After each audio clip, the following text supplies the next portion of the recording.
Saudara-saudari, orang-orang muda dan juga anak-anak yang terkasih, ketika corona mencapai puncaknya, banyak peristiwa kepahlawanan terjadi, banyak cerita heroik terjadi, khususnya dari para tenaga kesehatan. Sebenarnya dengan alasan yang masuk akal, sebagai contohnya demi keluarganya sendiri, demi anak-anaknya sendiri, demi pasangan atau demi orang tuanya, pastilah mereka sebenarnya bisa menghindari, mereka bisa mundur dari pelayanan itu. Tapi nyatanya mereka tetap memilih untuk melakukan pelayanan itu, sehingga mereka sendiri terpapar dan akhirnya sampai meninggal. Saudara yang terkasih, mereka sebenarnya bisa memilih yang lain, tetapi mereka menegaskan pilihannya untuk tetap melakukan apa yang sudah diputuskan mereka dengan segala resikonya. Saudara dan terkasih, itulah juga yang terjadi pada bacaan pertama pada Yesaya. Dia sebenarnya bisa memilih yang lain, tetapi karena ia sadar ia dianugerahi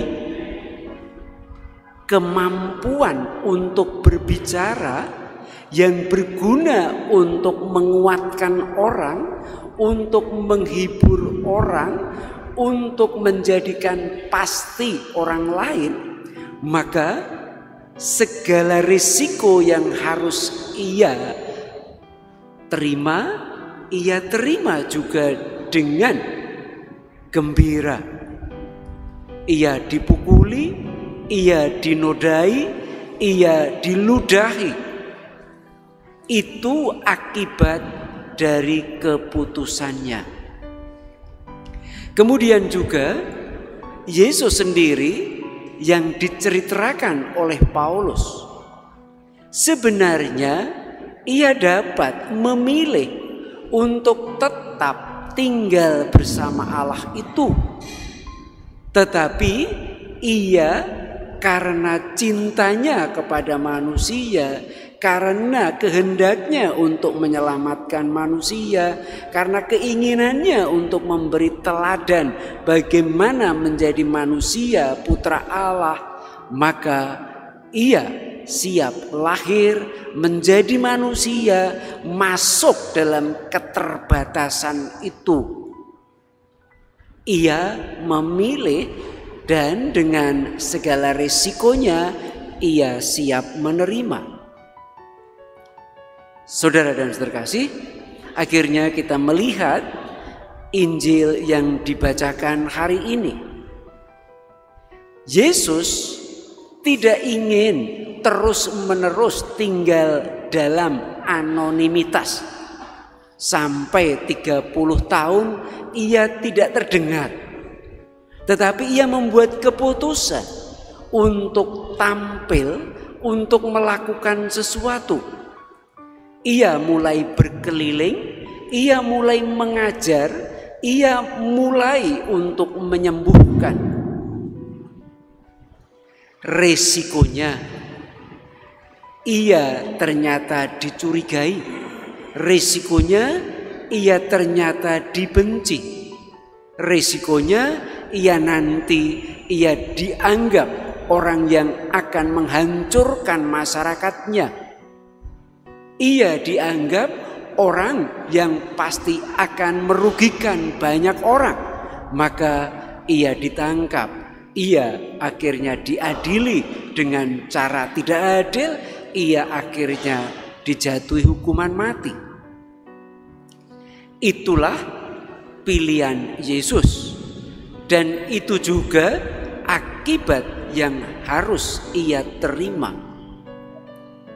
Jangan sampai kita berkata seolah penderitaan yang diterima Yesus, yang terjadi pada Yesus, seolah-olah akibat yang tiba-tiba.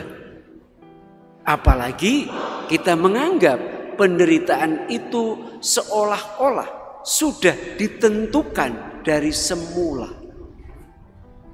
Saudara dan terkasih, Yesus menderita karena memang pilihan hidupnya, keputusan yang dia ambil untuk tetap taat kepada Allah, untuk tetap terus melakukan apa yang dia anggap benar untuk dilakukan, yakni berkeliling, mengunjungi orang, mendatangi orang, terutama yang kecil, miskin dan lemah.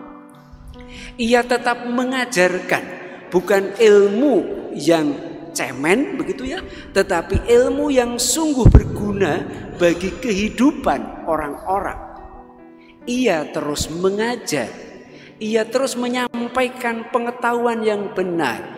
Ia terus berusaha meningkatkan keterampilan orang-orang untuk mengungkapkan apa yang dialami, yang dirasakan.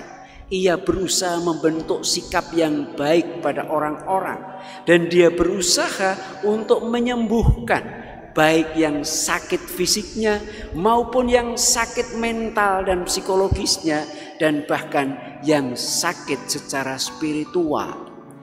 Resikonya ia yang baik itu semakin dilawan oleh orang yang tidak baik.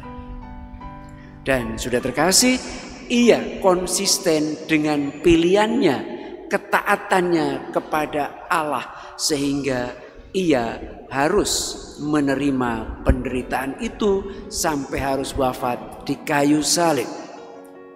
Saudara dan saya terkasih, hidup kita adalah serangkaian pilihan itu.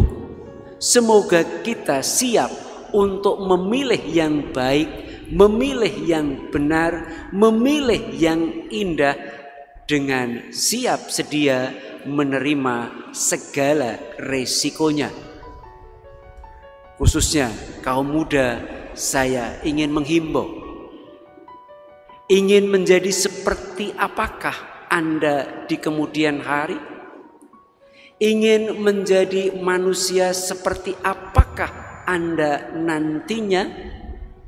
Sangat tergantung pada pilihan Anda sekarang. Semoga Anda siap untuk memilih yang benar, yang baik, yang indah, apapun resikonya. Amin.